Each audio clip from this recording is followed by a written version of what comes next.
going, you guys? Marty here. GuitarJams.com is the site. And I just made a new ebook that's totally free. So if you sign up on my mailing list, you will receive all the beginner chords and the pentatonic scale diagrams that you would need to follow my lessons. So anyway, I'm going to teach you this classic right now, obviously.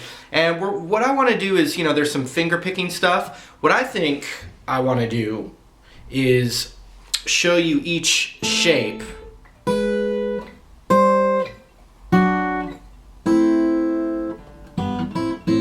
going to show you each shape up close, and then we'll work on how to pick each thing. Alright, the first chord shape, I take my index finger and I bar it across the 5th fret, kind of like with the side of my finger here. So I roll it kind of pressured. And I want to cover, if you can, cover the 1, 2, 3, 4 strings. 1, 2, 3, 4, even if they're not all being played.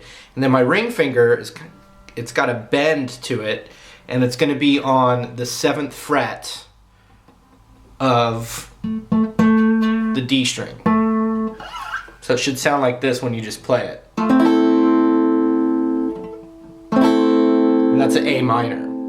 So then from there, and we'll work on the little picking part in a second. So that's the first chord. This is barred and only the 7th fret of the D string. Then the ring finger comes off, middle finger goes to the 6th fret of the D string, and then I prefer my pinky to go to the 7th fret of the high E, but if you can do it with your ring finger, that's cool as well. So we got the first shape.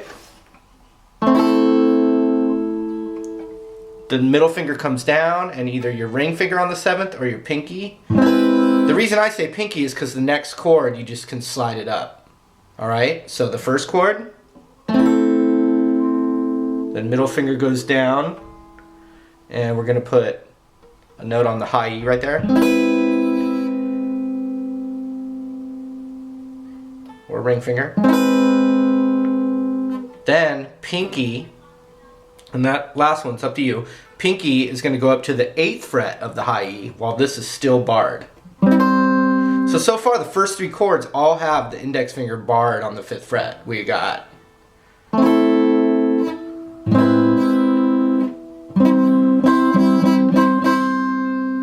right there.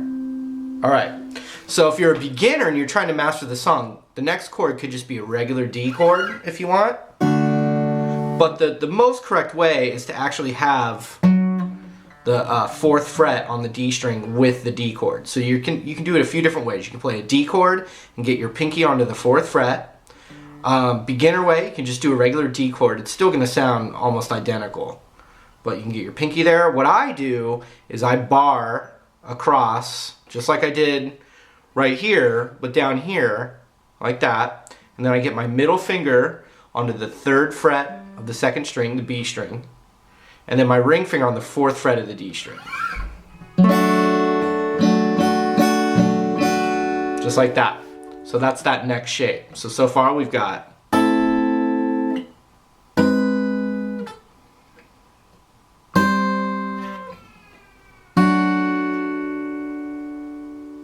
if these are all new chords, I would recommend practicing the chord shapes a little bit first before you get overwhelmed with that thing. Alright? So then the next thing we have is we're going to do an F major 7 chord.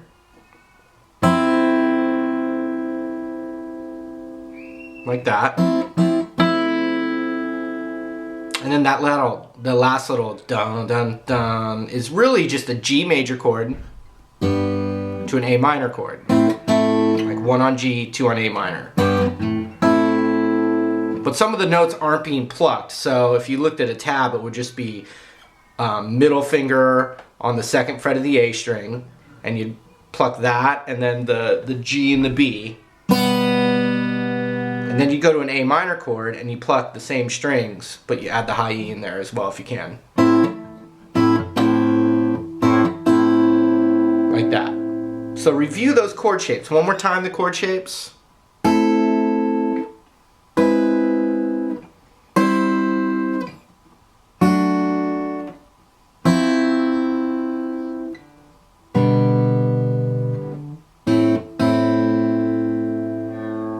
Alright, now let's get into the pattern. So with the first chord shape, you're gonna hit the D, G. You can pick any fingers you want this time.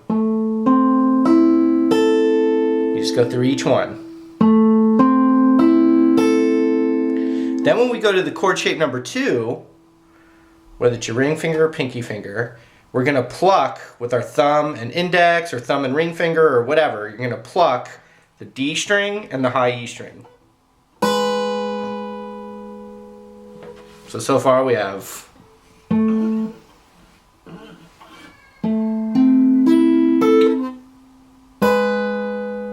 after you do the double pluck, you're gonna pick the B, then the G.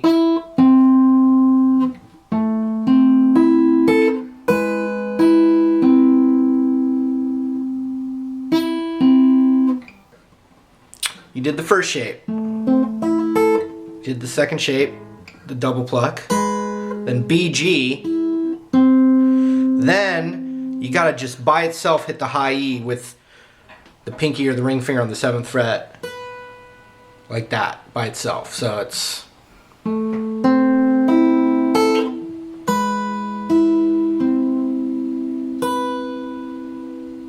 Then we're gonna do on this chord shape, we're gonna hit the D and the high E together, then the B, G. So far.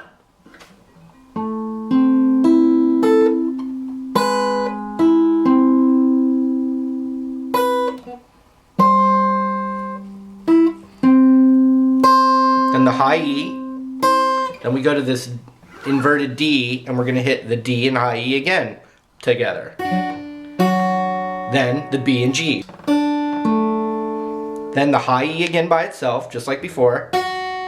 Then we go to the F major 7 chord, same pattern again. So on the F chord, it's going to be the D and the high E plucked together, then the B, G, then B again.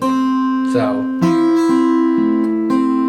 then high E, B, G.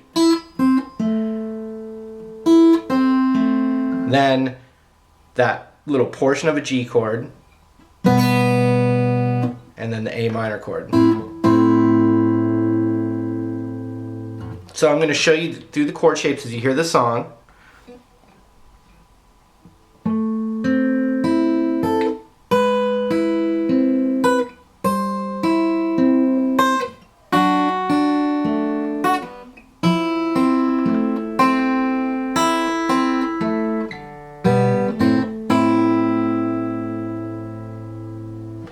Then you're going to put your ring finger or your, I think ring finger.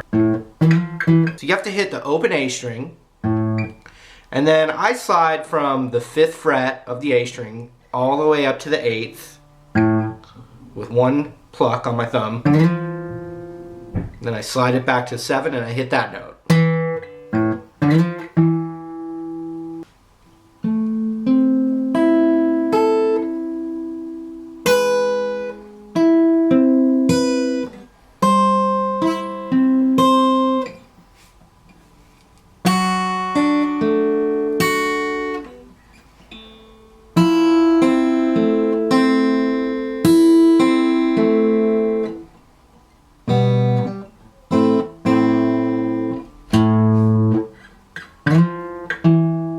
Alright, so that's the first part, that classic riff.